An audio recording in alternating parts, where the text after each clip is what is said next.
First of all, I want to say it's an incredible honor to be here. Thank you to Jim and the team for putting this together and giving me the opportunity to visit with you all for a few minutes.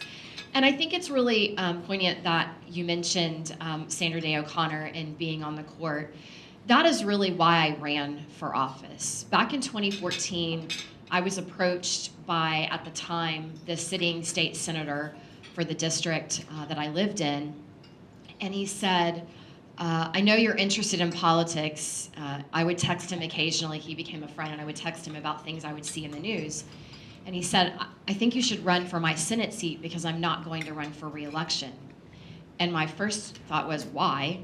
And after a conversation sort of laying out what it would be like to run, I said, why did you call me and ask me? And he said, because we need more women. At the time in Oklahoma, there were 6 women out of 48 in the state Senate and 13 out of 101. And my husband and I, as Missy mentioned, have 2 daughters now, 18 and 21. And I thought to myself at the time, this is an opportunity for me to do something big and bold and outside the box and show my girls not to be afraid to do the same. So I ran for that state Senate seat in 2018. Republicans lost this congressional seat to a Democrat, Kendra Horn, and the night of the election, truly people started reaching out to me saying, are you ready to run for Congress? This was not in my life plan for sure, but I'm incredibly honored to be here. I ran for freshman class president not knowing what that would entail. People said, what's it like? And I said, it's like herding cats. But what I didn't know when I ran and won was that I would be the first female GOP freshman class president ever. And I was shocked that it took till 2020 for that to happen. It's been a, I think, interesting first term. Did you like that? Yeah, interesting. I'm trying to be very politically correct here. It's been tough. We started under COVID protocol. And as you all know, this town is built on relationships. And when you cannot have a cup of coffee or have dinner or attend a reception, it makes it very difficult for us to be able to develop those relationships. So I sort of say the first year of us being here was sort of wiped off the slate because we didn't have the ability to really to do that. No codels, no receptions, no dinners, and that was tough. Now it's certainly much more open, and we appreciate things like this, but there are still a lot of sort of holdover things that I think are frustrating for us as Republicans. I am now 20 months into my first term, and I still have to pass through a metal detector to enter the House floor, which I think is really sort of emblematic of the atmosphere in Washington right now. It is very partisan. I came from a supermajority Republican legislature and a Republican governor to a freshman in the minority, and I certainly knew that it would be a challenge and different. What I didn't know is how partisan it would really be. So my hope for the future is that we will see some of the rhetoric calm down.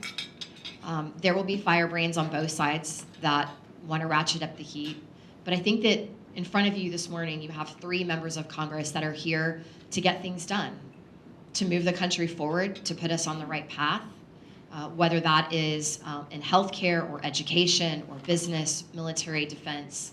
We all have that specialty, and I think for me, making sure that I'm looking out for my constituents back home in Oklahoma.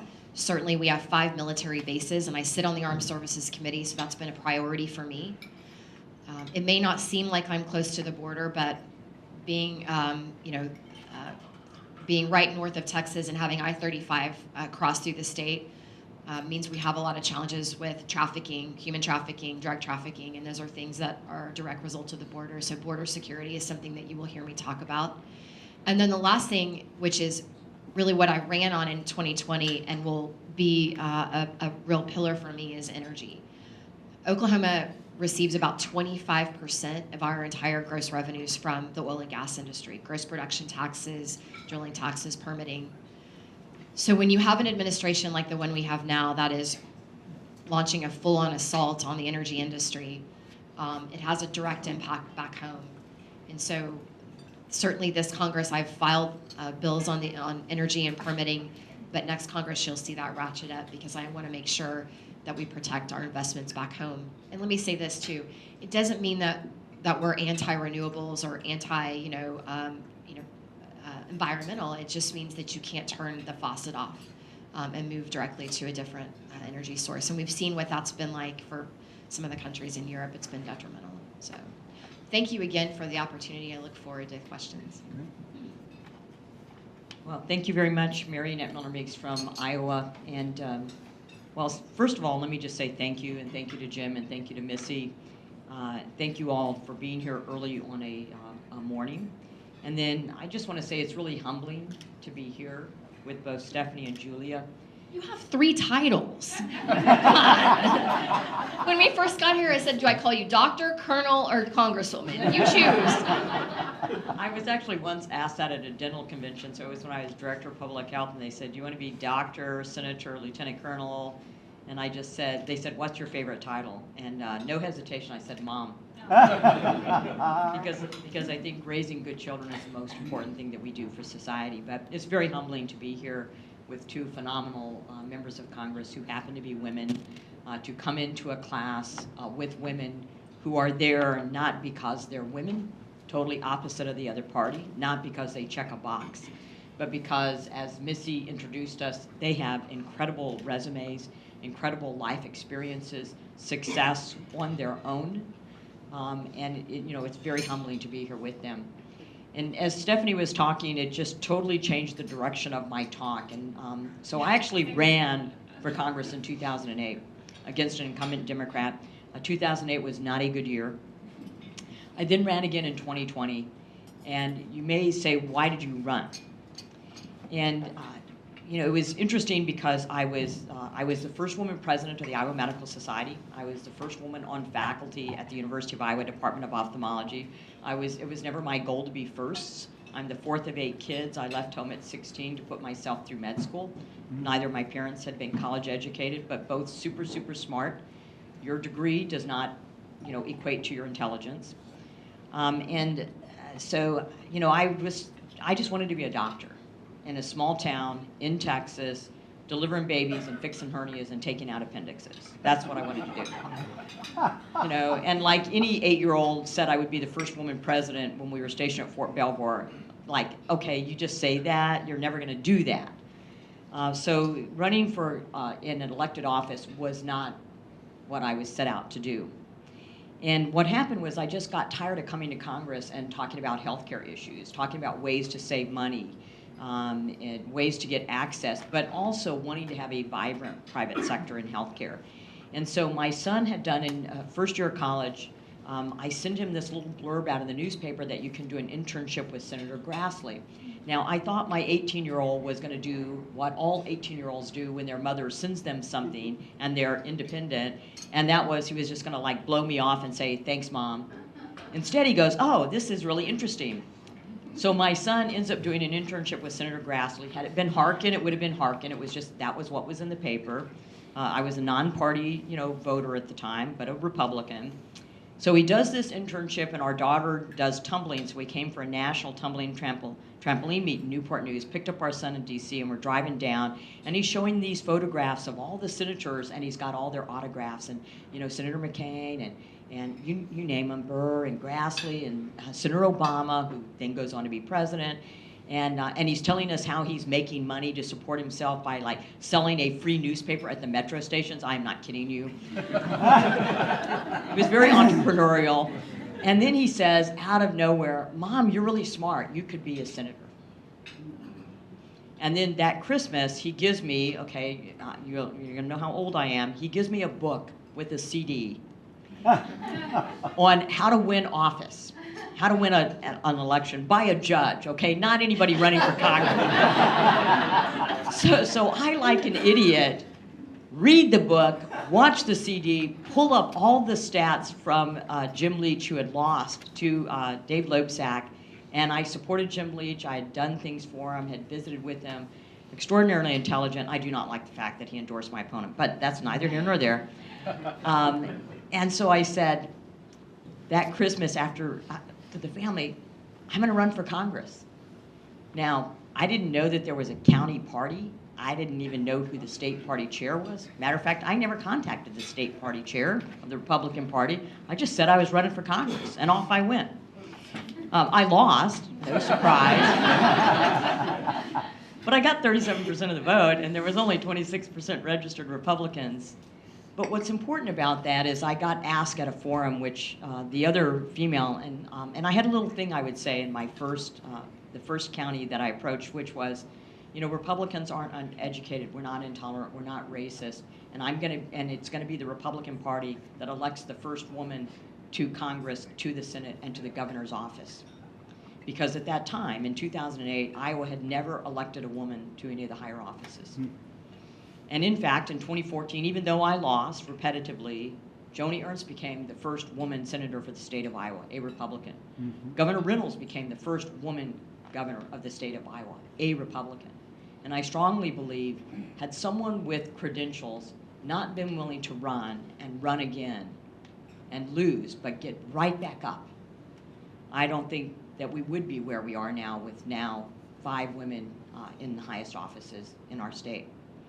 And I was asked that at an event at the Cathart Center, which does politics. And they said, you know, you lost. How do you feel about that? And so my opponent gave some, not my opponent, but the other woman that was running on the Democrat side gave some snarky answer. And I just said, you know, it's not fun to lose. But often when we raise our children, we think our children are ungrateful because they have so much more than we had, or we had when we started out. But they don't, you know, you can't ask the same thing of them because they don't have the same experience that you had. And I said, my children got to see a mother who they think is extremely successful. She's a doctor, she's first woman president of the Iowa Medical Society, this, that, whatever. But they got to see a mother. They didn't see what it took for me to get where I was, or their father, who came from an even more humble background than I came from, as one of 9. They got to see someone successful, their mother, try something, take a risk, and fail. And then how do you respond to that failure? And that's probably the most important lesson that I've ever given my children. So that's what makes me tick. I think we in Congress, and especially as women, perceive that, that there is a hyper-partisanship. We've worked, I passed with my staff, and I agree, we have great staff that allow us to look really, really good. Passed 13 bills, 5 have been signed at the White House. You don't do that if you're partisan. 4 of them passed unanimously. There were 2 holdouts, which when I saw that on one of my bills, I said, who are they? I went up, who are they? Do I need to go talk to these people? And then they changed their votes without me talking to them, so the rumor must have passed fast in the chamber. But more important than that, the Republicans did something extremely important. We all know about rising crime and inflation and prescription drug prices and the border crisis. I don't think anybody in this room agrees with forgiveness of college loans or 87,000 new IRS agents. I could go down the list. But it's worse than that. And I say worse than that because people have lost hope and faith in their government. And so what's extremely important to me about the commitment to America that we just lost, or just launched, and I was delighted to be a part of it. And when I had news interviews, I would say to people, this is what we stand for. This is what we're going to work towards. And it's about you. It is not about us. It's about how do we make your life better? How do we get government to work for you again? How do we reinstill and let people know there's hope for the future? So these 3 women represent hope for the future. Thank you. That's what happens when you come in a special election. You have to follow ladies like this. They're amazing. Thank you, Jim, for having me today. What an honor it is to be with you all. And if you're not familiar with my story, it's one filled with tragedy, but also hope. And I'm honored to share just a little bit of it with you. I did not have a conventional route to Congress. I think most of us women didn't, but you know, I married a good old Southern boy from Louisiana, from the country, and Luke Letlow. He was the love of my life. We had 8 beautiful years of marriage together, but I'm pretty sure he popped out of the womb knowing that he was going to run for office one day. So politics was his jam, it was his gig, and I was so supportive of that. I was so proud of that. My background was in education, have a heart for children, and especially college kids. And so we were both off to the races pursuing our dreams. And as you often do with your spouse, you become a partnership. He supported mine, I supported his, our crazy endeavors. I ran to be a university president. That was wild. I had no idea that would be in my path. And then he ran for Congress, which was even crazier. But he won. And it was amazing. And what an incredible experience for me as his #1 fan to be along for that ride. And we have parishes in Louisiana instead of counties, and I represent 24 parishes. And I remember he so desperately wanted to do a stump tour, a good old-fashioned stump tour back in the days when they would stand on the stump and give speeches. And so I thought he was crazy. We had a 3-year-old and a 6-month-old at the time. But we did it in 3 days. And when I tell you that it was during that time that I fell in love with the process, because I fell in love with the people. They stole my heart and have yet to give it back. And it was an amazing experience. And while we were touring, I remember telling Luke, where are the women in elected office? Like, where are they at the local, the state, the federal level? And so I just start harping, and I am in his ear nonstop about it. And he finally just got so exasperated with me. He said, Julia, why don't you put your money where your mouth is and run for something, for crying out loud, if you are this passionate about it? So, you know what, maybe I will. And so I thought it would be school board, I thought I would start out small and maybe, be able to affect change there. But the Lord had other plans. And unfortunately, we lost Luke 5 days before he was supposed to be sworn into this class. He was so excited. He was so on top of the world. In life you have those mountains and those valleys. And we were on top of one of life's mountains. And I'll never forget the day after the runoff where he had won, he was adamant that we take our 6-month-old to church and baptize her. And I said, absolutely not. We were going to be so tired. And he said, no, I really want to do this. We had all of our family in town.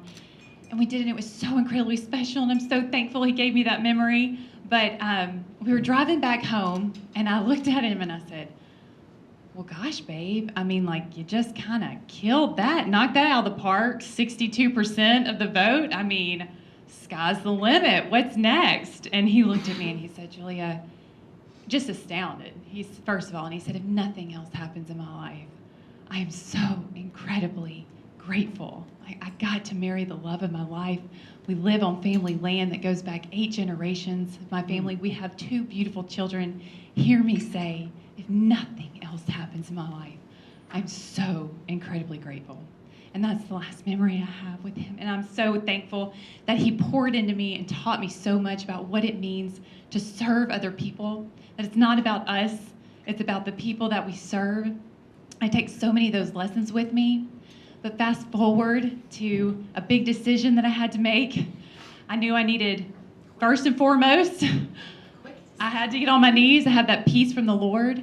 When I was granted that, I've never had more of a peace and a calm over me than the day that I walked down that aisle and married Luke. And then I had to have 4 people on board, and that was Luke's parents and my parents, because it takes a village to raise kids. So once I had that, the Lord opened every single door. There's no doubt in my mind it was the right decision to make. And he's been opening doors ever since. And that's how you know you're walking in the right path. And so fast forward, the first Republican woman ever to represent the state of Louisiana? Are you kidding me? Come on. I guess the good Lord knew we needed more. And I love that I don't love, we need more women, but I tell Scalise and Garrett and Mike and Clay and Troy that I'm the little sister they never saw coming and never knew they needed. But it's just, so as you can tell, this is I'm a novice. This is all new to me. I do have what Luke poured into me, but I am so honored. And I walk through these halls and I just get chill bumps. And I'm just so excited to be here. Every day is a gift. And it's hard for people who have experienced such loss to take one single breath for granted. And I want you to know that there are people up here, amazing people, passing 13 bills in the minority, running and winning freshman president. And that's what I tell people back home, because there is so much doom and gloom. And they say, what is the most surprising thing about being in Congress? And I say, it's the amazing people, because they don't show you that on television. They just show you the divisiveness and us tearing each other down. But I am here to tell you there are, and I don't have to tell you this, you know this, you all work here. There are amazing people doing great work, and I am honored to be amongst their ranks. And I'll end with this, because you mentioned your kids being your inspiration, and I think us mamas just have a little bit more of that sweet spot with our kiddos. And I knew after Luke passed away that I had a choice to make, and I could either give up and just kind of take it to the house and just be done, or I could stand up and be an example to my kiddos and choose hope and move forward. And I think that they are going to be better for it, for seeing their mom continue to move forward when life knocks you down, because it will. It will for all of us, that you get up and you keep moving in hope. And I'll finish with this. So the best thing about being in DC is seeing it through the eyes of my children. So we were doing a night tour of the monuments, and I saved the Lincoln Memorial for last because I wanted to see Jeremiah, my 4-year-old's face at the time. And so I put him down, all those steps. We get up there, he sees Lincoln, and he goes, "Wow, it's God!" I said, "Of course it is, through the eyes of a child." But isn't that what we're all here for? Isn't that what we're fighting for? Everything's at stake. And to have those kiddos ever before me, thank you for this opportunity. Thank you for letting me pour into them and fight for our future, for our next generation. So thank you. Thank you all very much.